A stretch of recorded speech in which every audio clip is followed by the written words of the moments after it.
தேசிகரை போற்று. என் குருமார்கள் அனைவருக்கும் நன்றி. அனைவருக்கும் வணக்கம். நான் உங்கள் ஸ்ரீ சுபம் ஜெயக்குமார்.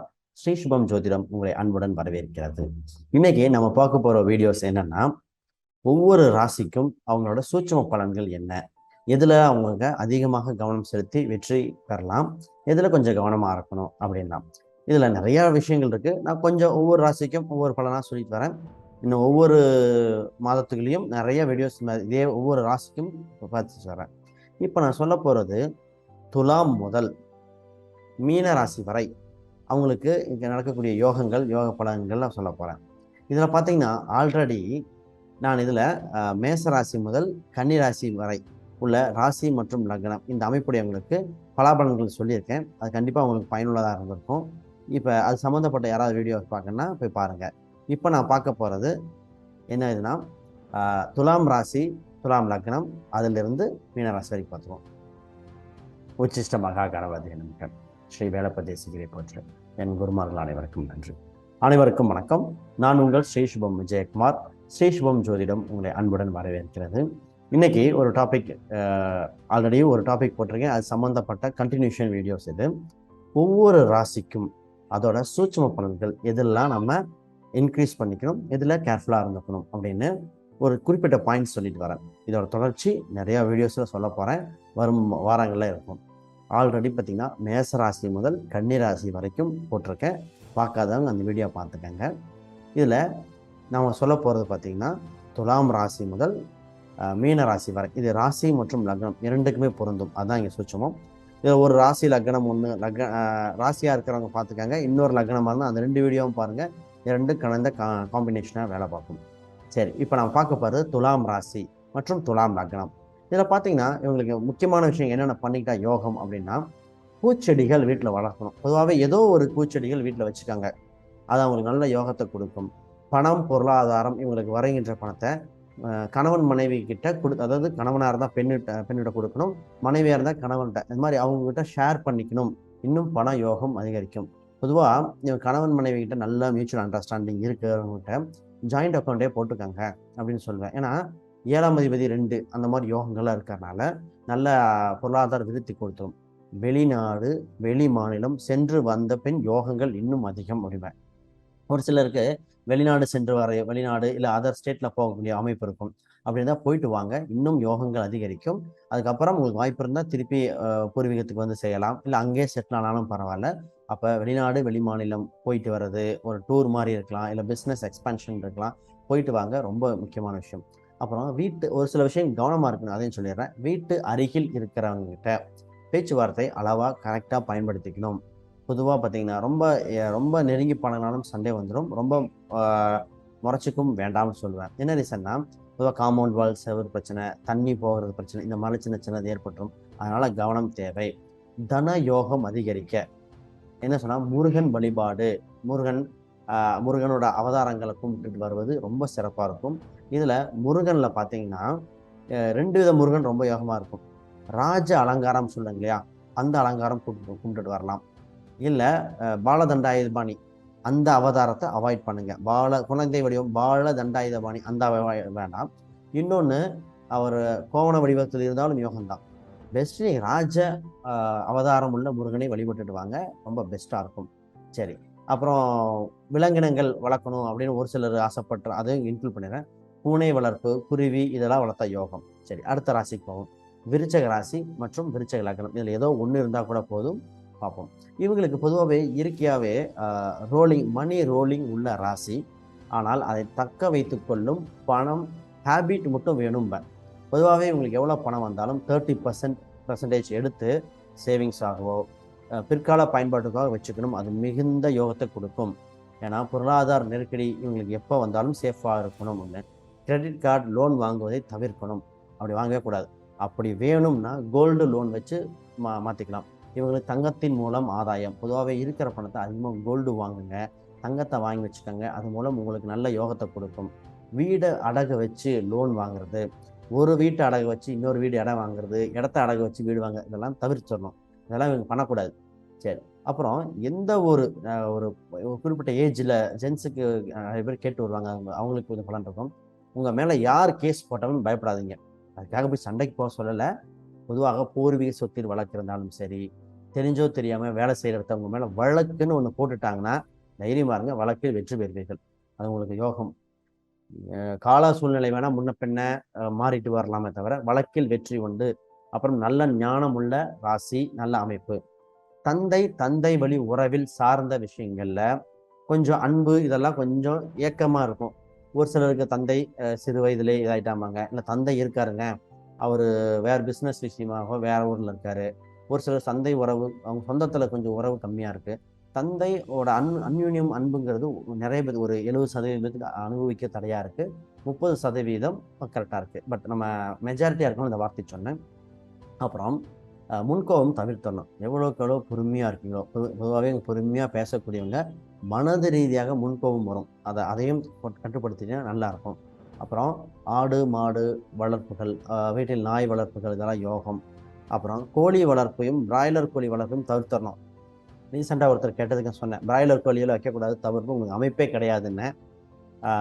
அவர் தவிர்த்துட்டாரு. அவரோட நண்பரும் பார்த்தீங்கன்னா விருச்சக ராசி மற்றும் விருச்சக லக்னமே. நம்ம கிளைண்ட்டு சொல்கிறோம், அவர் வரலன்னு விலகிட்டார்.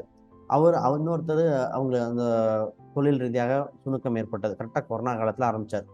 சரி, விட்டுருவோம். அடுத்து தனுசு ராசி, தனுசு லக்னம், இவங்களை பற்றி பேசுவோம். பொதுவாகவே காவல் தெய்வ வழிபாடு உங்களுக்கு பொருளாதார உயர்வு உண்டு. உங்கள் காவல் தெய்வம், குல தெய்வத்தில் எல்லை தெய்வம், கருப்பணசாமி, அந்த அந்த அம்மன், இந்த அம்மன்லாம் சொல்லுவாங்க இல்லையா, இந்த மாதிரி காவல் தெய்வ வழிபாடு. ஒரு சில சாமி பாருங்கள், ரோட்டு அருகில் ரோட்டை பக்கத்தில் வச்சு ஒரு புரிதலுக்காக, சென்னையில் பார்த்தீங்கன்னா பாடிகார்ட் முனீஸ்வரன் சொல்லுவாங்க இல்லையா, அந்த மாதிரி ரோடு ஒட்டி இருக்கிற காவல் தெய்வங்கள் வழிபாடுங்க மிகுந்த யோகம். பணம் பொருளாதாரம் அதிகரிக்கும். அப்புறம் பூர்வீக சொத்தில் கவனம் தேவை. பொதுவாகவே தனுசு ராசி தனுசு லக்னத்துக்கு என்னென்னா, பூர்வீக சொத்து கிடைக்குமா கிடைக்காதா, பூர்வீக அந்த சொத்து சம்மந்தப்பட்ட பேச்சு எடுத்தாலே சண்டை வரும் ஒரு சிலருக்கலாம். நான் என்ன சொல்லுவேன்னா, பூர்வீகத்தில் பணம் கொடுத்தா பணத்தை வாங்கிட்டு சொத்தை விட்டுட்டு வெளியே வாங்க, அதே யோகம். பூர்வீக சொத்தை விட்டு குடித்தவர்கள் கோட்டையை கட்டியிருக்கிறார்கள்னு சொல்லலாம். தனுசு ராசி தனுசு லக்னத்துக்கு பூர்வீக சொத்துக்கு ரொம்ப இயற்கையாக வந்துட்டா ஓகே, வரல பிரச்சனைன்னா தயவுசெய்து பணமோ பொருளோ இதை கொடுத்தா வாங்கிட்டு சொத்தை விட்டுருங்க, அதுவே உங்களுக்கு மிகுந்த யோகம் வந்துடும். அப்புறம் வீட்டு அருகில் கோயில்கள் வரும். பொதுவாக வீட்டு பக்கத்தில் கோயில் இருக்குது. அந்த நீங்கள் ஒரு வீடு பார்க்குறீங்க, வீட்டு பக்கத்தில் கோயில் இருக்கிற மாதிரி பாருங்கள். வீட்டு பக்கத்தில் ஏரி குளம் நீர்நிலைகள் இருக்கிற மாதிரி பாருங்கள், அதெல்லாம் நல்ல யோகத்தை கொடுக்கும். பொதுவாக ஏதாவது பெட் அனிமல்ஸ்னால் மீன் வளர்க்கும் முறைகள் நல்லா பாருங்கள், அது யோகமாக இருக்கும். மீன் வளர்ப்புகள்லாம் கொஞ்சம் யோகம்தான். சரி, அடுத்து இது சம்மந்தம் இன்னும் ஏதாவது கேள்விகள் இருந்தால் இல்லை கமெண்ட் பண்ணுங்கள், ஆன்சர் பண்ணுறேன். தனுசு முடிச்சு சொல்லி அடுத்து மகரம், மகர ராசி மற்றும் மகர லக்னம். குடும்பத்தில் ஒருவர் வெளிநாடு சென்று வருகின்ற யோகம். பொதுவாக நிறைய பேர் இந்த ராசிக்காரங்களே வெளிநாடு போயிட்டு வந்த வருமானம் வருது, ஃபாரின் கம்பெனி அந்த மாதிரிலாம் வரும். வெளிநாடு யோகங்கள் அதிகம், வெளிநாடு சென்று வாருங்கள். அப்புறம் இன்னொரு முக்கியமான விஷயம், வீட்டு அருகில் ஒரு லேபர் மாதிரி பெட்டி தேய்க்க வராங்க, அயன் பண்ணுறாங்க இல்லையா, அவங்க வீட்டு பக்கத்தில் கடை வச்சுக்கிறேன், இந்த மாதிரி வச்சுக்கிட்டா ஓகேவான்னு கேட்பாங்க. தைரியமாக இடம் கொடுங்க, அது உங்களுக்கு மிகுந்த யோகத்தையும் கொடுக்கும். அதனால் வீட்டு அருகில் அயன் பண்ணுறவங்க மாதிரிலாம் வந்துட்டால் ரொம்ப யோகம், அது உங்களுக்கு இது. அடுத்து நான் என்ன சொல்லுவேன்னா, நீங்கள் வீடு கட்டுறீங்க, அது சார்ந்த அம்சம் இருக்குது அப்படின்னா ஒரு சஜஷன். பொதுவாக தெற்கு அந்த ஊரின் தெற்கு திசையில் அமையும். ஒரு ஊர் இருக்கு இல்லையா, அந்த ஊரின் தெற்கு பகுதியில் அமைய அதிக வாய்ப்புங்க. கோயம்புத்தூர்னா கோயம்புத்தூர் தெற்கு, அந்த மாதிரி சென்னைனா தெற்கு சவுத்து மெட்ராஸ் அந்த மாதிரி பக்கம் அமைஞ்சிடும். ஓகே, இதில் முக்கியமான விஷயம் என்ன சொன்னால், எப்போ வீடு கட்டினாலும் நார்மலாக ஸ்திவாரம் உயரம் இருக்கு இல்லையா, அதை விட ஒரு அடி உயரம் அதிகமாக போடணும். என்ன நடக்கும்னா, ரோடு போட்டு இவங்க வீடு பள்ளமாக ஆயிரும், மழை தண்ணி உள்ளே வர ஆரம்பிச்சிடும். பொதுவாக ஒன்று பள்ளமாகி மழை தண்ணி உள்ளே வந்துடும், இல்லை பக்கத்தில் ஏதோ ஒரு பில்டிங் இருக்கும், அந்த வீடு கட்டின முறை சரியில்லாமல் இருக்கும், இவங்க வீட்டில் மழை நீர் உள்ளே வருகின்ற காலகட்டம் அதிகமாக இருக்கும். அதனால் வீடு பராமரிப்பை சரியாக செஞ்சுக்கணும், அது ஒரு முக்கியமான விஷயம். அடுத்து இவங்களுக்கு ஒரு சில விஷயங்கள்லாம் சொல்லுவேன். வீட்டில் சிமெண்ட்டு செங்கல் சம்மந்தப்பட்ட ஒரு சில பொருட்கள் பக்கத்துலேயே வச்சுக்கோங்க, அடிக்கடி தேவைப்படும். வீட்டில் எலிகள் பூச்சிகள் தொந்தரவு வராமல் பார்த்துக்கோங்க, அடிக்கடி வரக்கூடிய இதாக இருக்கும். சரி, இவங்க பொருளாதார விருத்திக்கு என்னென்ன பண்ணலாம்? ஆல்ரெடி காவல் தெய்வ வழிபாடு சொன்னேன். இன்னொரு விஷயத்தையும் சொல்லிடுவோம். இவங்களுக்கு இந்த ராசி இவங்களுக்கு பேங்க் சம்மந்தப்பட்ட பக்கத்தில் பேங்க் இருக்குது, அது பக்கத்தில் வீடு, இல்லை பஸ் ஸ்டாப் இருக்குது, அது அருகில் வீடு, வீட்டு பக்கத்திலே பால் சம்மந்தப்பட்ட பொருட்கள் இருக்குது, அது சம்மந்தப்பட்ட இருக்கிற ஆள் லேடிஸ் ஹாஸ்டல் இந்த மாதிரிலாம் பக்கத்தில் வந்துருச்சுனாலும் யோகம் தான். அது மாதிரிலாம் வந்தாலும் உங்களுக்கு யோகமாக இருக்கும். சரி, அப்போ மகர ராசி சம்மந்தப்பட்ட மகர லக்னமாக இந்த கேள்வியும் கீழே கமெண்ட் பண்ணுங்கள். அடுத்த வீடியோஸில் கொடுக்குறேன். மேக்ஸிமம் கமெண்ட்லேயே கொடுத்துறேன். கமெண்ட்ஸில் ஆன்சர் பண்ண சொல்லிடுறேன் நான். பார்ப்போம். அடுத்து பார்த்தீங்கன்னா கும்பராசி மற்றும் கும்பலகன். முதல்ல இவங்களுக்கு நான் எப்பவுமே சொல்கிறது என்ன சொல்லுவேன்னா, சாப்பாடு சாப்பிட்டுட்டு எந்த வேலையும் செய்யுங்க. ஏன்டா அப்படி சொல்கிறேன்னா, சாப்பாடு இவங்களுக்கு ராசியை பார்த்தீங்கன்னா உணவு சார்ந்த விஷயங்களை தவிர்க்கக்கூடாதுன்னே சொல்லுவோம். இவங்களுக்கு உணவு சம்மந்தப்பட்ட ஞானம் அதிகம், இன்ட்ரெஸ்ட்டும் ஜாஸ்தியாக இருக்கும். நிறையா செலிப்ரிட்டி பார்த்தீங்கன்னா சாப்பாடு சம்மந்தப்பட்ட நிறையா இதில் வரவங்க, அதாவது இவங்க சமைக்கிறாங்கன்னு சொல்லலை, அது சார்ந்த இன்ட்ரெஸ்ட்டு. பொதுவாகவே இவங்களை வயிறு காலியாக போடக்கூடாது. வயிறு காலியாக இருந்தாலே இவங்களுக்கு யோகங்கள் குறைவு. அதோட ஜோதிடம் நான் கிளாஸ் எடுக்கிறேன், அது சம்மந்தப்பட்டது வரும்போது ஏன் இப்படி சொல்கிறேன்னு கூட வேலைக்கு எல்லாரும் சொல்லிட்டு இருக்கேன். சரி, அப்போ ஜோதிட கிளாஸ் பற்றினா இந்த வீடியோ டிஸ்கிரிப்ஷனில் இருக்கும், என்னோட கம்யூனிட்டி இதில் பாருங்கள். அப்போ கும்பராசி கும்பலக்னம் சாப்பாடு சம்மந்தப்பட்டதில் கண்டிப்பாக சாப்பிட்டுட்டு போங்க. ஒரு முக்கியமான மீட்டிங் போகிறேன், சாப்பிட்டுட்டு போங்க. ஒரு டீயோ காஃபியோ சாப்பிட்டுட்டு போங்க. வெறும் வயிற்றில் போய் எந்த டீலிங்கும் பேசாது, அது விஷயம் அறியாது, உங்களுக்கு பொருளாதார விருத்தியும் கொடுக்காது. அப்புறம் முக்கியமாக நான் இன்னொரு விஷயம் சொல்லுவேன்னா, உங்கள் வீட்டில் மருத்துவர் சம்மந்தப்பட்டது இவங்க கேட்டிங்கனாலே, எங்கள் மூதாதையர்கள் தான் பிரசவம் பார்க்குற பழக்கம் இருக்குது, மஞ்சக்காமலைக்கு மருந்து கொடுக்குற ஹேபிட் இருக்குது, சின்ன மந்திரிப்பாங்க, குறி சொல்லுவாங்க அப்படின்லாம் வரும். அது மாதிரி ஏதோ ஒரு விஷயத்துக்கு உங்கள் பூர்வீக ரீதியாக வந்தால் அதை நீங்கள் ஃபாலோ பண்ணுங்கள், நீங்களும் தவிர்க்கக்கூடாது. ஒரு சிலர்லாம் பரம்பரையாக நாங்கள் ஜோசியம் சொல்கிறது வருவோம். அப்போ நீங்கள் ஜோதிடம் அடிப்படையாக கற்றுக்கணும். உங்கள் பூர்வீகம் சம்பந்தப்பட்ட ஏதோ ஒரு மறைபொருள் மக்களுக்கு சேவை செய்கின்ற விஷயத்த வரும், அதை தவிர்க்காமல் கண்டிப்பாக பண்ணணும்னு சொல்லுவேன். அது இப்போ சித்த மருத்துவம் கொஞ்சம் படிக்கிறது தப்பு இல்லை. இவங்க பொதுவாக நாய் வளர்ப்பு இவங்களுக்கு சூட் ஆகாது, அதை தவிர்த்தணும், அது இவங்களுக்கு சூட் ஆகாத விஷயம். சரி, இவங்களுக்கு திருமணத்துக்கு பின் வளர்ச்சி பொதுவாகவே கும்பராசி கும்பலக்னம் ஏதோ ரொம்ப பிரச்சனை இருக்குது, சிறு வயது ரொம்ப கஷ்டமாக இருக்குது, திருமணம் பண்ணுங்க வளர்ந்துருவீங்கம்பாங்க. ஒரு சிலரை சொல்லுவாங்க, சார் இப்போ நான் இதில் பேச்சுலராக இவ்வளோ கஷ்டப்பட்டுருக்கேன், மேரேஜுக்கு அப்புறம் அப்படி எப்படி சார்மாங்க, நீங்கள் திருமணம் பண்ணுங்க வளர்ந்துருவீங்க. இது ஆண் பெண் இருவருக்கும் பொருந்தும். அந்த வருகின்ற கலஸ்திரத்தினால் இன்னும் யோகங்கள் அதிகம். அப்போ திருமணத்தை குறிப்பிட்ட காலகட்டத்தில் தள்ளி போடாமல் பண்ண வேண்டிய ராசிகளில் இது. உங்களுக்கு ராகுகேது தோஷம் இருக்குது, செவ்வாய் தோஷம் இருக்குது, அப்போனா அதுக்கு தள்ளி போடலாம். அப்போ உங்க முழுமையான வளர்ச்சியை திருமணத்துக்கு பின் பார்ப்பீங்க அப்படின்லாம். சரி, அடுத்து நம்ம மலை மேல் இன்னொரு சொல்லிட்டு அடுத்தது போகிறேன், டைம் குறைவாக இருக்குன்னு அடுத்ததுக்கு போகணும். மலை மேல் இருக்கின்ற கடவுளை கும்பிடலாம், ஹில் ஸ்டேஷன் அடிக்கடி போயிட்டு வரலாம். உங்களுக்கு பணம் கொஞ்சம் இதாக இருக்குது, ஒரு யோகங்கள் வரணும் அப்படின்னா ஹில் ஸ்டேஷன் போயிட்டு வாங்க. ஒரு டூர் மாதிரி எங்கேயோ போயிட்டு வந்தீங்கன்னா டக்குன்னு ஒரு யோகம் வந்து. அடுத்து பார்த்தீங்கன்னா மீன ராசி மீன லக்னம் இவங்களை பற்றி பார்ப்போம். இவங்களுக்கு ஃபஸ்ட்டு நான் ஒரு விஷயம் எப்பவுமே என்ன சொல்லுவேன்னா, சொத்து பத்து வாங்கும் பொழுது ஏதாவது ஒரு சொத்தாவது கலஸ்தரத்தின் பெயரில் வாங்கிடணும். இப்போ கணவனாக இருந்தால் மனைவியாக இருந்தால் அவங்க பேரில் ஒரு சொத்து பத்து வாங்கிடணும். அப்புறம் வேலை செய்யும் இடத்தில் இவங்களுக்கு கௌரவம் கரெக்டாக மெயின்டைன் ஆகிட்டே இருக்கணும். குறையிற மாதிரி இருந்தால் அந்த இடத்த விட்டு வெளியே வந்துடணும், அப்படி தான் பண்ணணும். இல்லைன்னா சுயதொழில் பிஸ்னஸ் பண்ணிடலாம். பிஸ்னஸ் மூலம் யோகம். பூர்வீகத்தில் தந்தை என்ன செஞ்சார், அவங்களோட பிஸ்னஸ் அப்படியே எடுத்து பண்ணுவதில் யோகமாக இருக்குது. சரி, இவங்க கவனமாக இருக்க வேண்டிய விஷயங்கள் என்ன அப்படின்னா, பொதுவாக வீட்டு அருகில் இருக்கிறவங்க கிட்ட ரொம்ப பர்சனல் விஷயங்களை ஷேர் பண்ணுறது தவிர்க்கணும். ஜாமீன் கையெழுத்து அவங்களுக்கு அதெல்லாம் போடுவது இவங்க பொதுவாக அவாய்ட் பண்ணணும், இவங்க ராசி லக்னத்தை சம்மந்தப்பட்டவங்களுக்கு. அப்புறம் இவங்க பொருளாதார விருத்தி, இன்னும் பணம் சம்பந்தப்பட்டது யோகங்கள் அதிகரிக்க இவங்களா துர்க்கை வழிபாடு, ஏதோ ஒரு துர்க்கை இதில் முருகன் சம்மந்தப்பட்ட ஃபோட்டோஸ் இதை வச்சு வழிபடலாம், துர்க்கை அம்மனோட ஃபோட்டோஸ் வச்சு வழிபடலாம். இதெல்லாம் பார்க்கும்போது இவங்களுக்கு தன விருத்தியை இன்னும் மேன்மேலும் சிறப்பு இது பண்ணியிருக்கும். அப்புறம் குழந்தை, இவங்களுக்கு பொதுவாக இந்த ராசி லக்னத்துக்கு ஏதோ ஒரு பெண் குழந்தை அப்படின்னு ஒரு பாசம் இருக்கும். அந்த பெண் குழந்தை வந்துட்டா இன்னும் யோகனே சொல்லலாம். ஆண் குழந்தை நிறைய பேத்துக்கு இருக்குது, நான் சொல்கிறேன் பெண் குழந்தைன்னு வந்துட்டா யோகம். அப்புறம் இன்னொரு விஷயம் என்ன சொல்லுவேன்னா, இவங்களுக்கு கம்யூனிகேஷன் எழுத்து வகைகள் இதில் அதில் பெண்கள் சம்மந்தப்பட்ட விஷயங்களை ஷேர் பண்ணுவதை கவனமாக இருக்கணும். ஏன் பெண்கள் சொல்கிறேன்னு சொல்லிடுறேன். இந்த இடத்துல ஒரு முக்கியமான விஷயம் கவனிச்சுக்கோங்க. அதாவது மீன ராசி மீன லக்னத்துக்கு இவங்க ஒரு நிறுவனம் வச்சுருக்காங்க.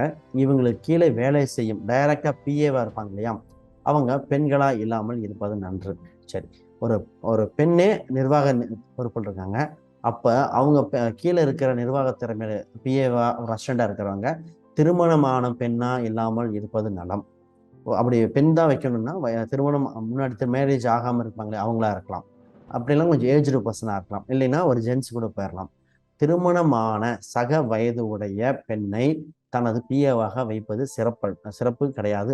இந்த மீனராசி மீனலக்னத்துக்கு கண்டிப்பாக அது பாதகத்தை கொடுத்துரும். பணம் சம்மந்தப்பட்டதுலையும் கொடுத்துரும். சரி, அடுத்து இவங்களுக்கு புகழ் பெருகணும்னா, புகழ் யோகங்கள் வரணும், அது மாதிரிலாம் திருவண்ணாமலை அந்த மாதிரி கோயில், திருவண்ணாமலை போயிட்டு வரும்போது பொருளாதார உயர்வும் வரும், யோகங்களும் அதிகரிக்குது. அப்புறம் ஆலங்குடின்னு ஒரு கோயிலுக்கு போயிட்டு வாங்க, அது இன்னும் உங்களுக்கு சிறப்பாக இருக்கும். அப்புறம் குழந்தை வளர்ப்பு முறையில் எப்பவுமே இவங்களுக்கு நிறைய இன்ட்ரெஸ்ட் இருக்கும், நிறைய ஒப்பீனியன்ஸ் இருக்கும். அதில் உங்கள் கருத்துக்கும் மற்ற கருத்துக்கும் டிஃப்ரென்ஸ் கொஞ்சம் இருக்கும். அதனால் மற்றவங்களை ஃபோர்ஸ் பண்ண வேண்டாம் அப்படின்னு சொல்லுவேன். சரி, இவங்களுக்கு இன்னொரு நல்ல விஷயத்த என்ன சொல்லுவாங்க, வீடு எப்பவுமே வீடு கட்டுறீங்கன்னா ஒரு சின்ன இடம் விட்டு கட்டுங்க. ஒரு இடமோ இந்த மாதிரி விட்டு கட்டுங்க, காலி இடம் கொஞ்சம் விட்டு கட்டுங்க, அந்த மாதிரி சொல்லுவேன். அப்புறம் உங்களோட 2 சக்கர வாகனங்கள், அதாவது பைக்காக இருக்கலாம், சைக்கிளாக இருக்கலாம், இதை நல்லா பார்த்துக்கோங்க. சைக்கிள், பைக் இதை நண்பர்களாக இருந்தாலும் சரி, உறவினர்களுக்கு காரை கூட கொடுத்துடலாம், இது கொடுக்கக்கூடாது. நல்லா கவனிச்சுக்கோங்க. பைக்கு சைக்கிள் கொடுப்பதை தவிர்க்கணும். அது மூலம் தொந்தரவு வரும். திடீர்னு அவங்க போய் ஆக்சிடென்ட் பண்ணிடுவாங்க, ஏதோ ஒரு விபத்து நடந்துடும், அது மூலம் உங்களுக்கு தொந்தரவு வந்துடலாம். அதாவது இது கார் கேட்டால் கூட கொடுக்கலாம், பைக் தான் கொடுக்கக்கூடாது, அதான் அம்சம். சரி, இதுதான் சொல்லியிருக்கேன். இன்னும் பல அடுத்த வீடியோக்கள் நிறையா தகவல் இருக்குது, பார்ப்போம். நான் ஜோதிட வகுப்பு எடுத்துகிட்ருக்கேன், ஜோதிட வகுப்பு. அதனால் சம்மந்தப்பட்ட யாராவது ஜோதிடம் படிக்கணும்னா கண்டிப்பாக பேர் கொடுங்க. அது மட்டும் இல்லாமல் யாராவது தனிப்பட்ட முறையில் கன்சல்டேஷன் வேணும், அப்பாயின்மெண்ட் வேணும் அப்படின்னா கண்டிப்பாக கான்டாக்ட் பண்ணுங்கள். வாட்ஸ்அப் நம்பருக்கு, இமெயில் ஐடிக்கு கான்டாக்ட் பண்ணுங்கள். சோழி பிரசன்னம் வீடியோ, திருமண பொருத்தம், வாஸ்து அனைத்தும் கன்சல்டேஷன் கொடுத்துட்ருக்கேன். என்னோடய வீடியோஸ் இருக்கும் பாருங்கள், கான்டாக்ட் பண்ணுங்கள். ஓகே, மிக்க நன்றி. வாழ்க வளமுடன்.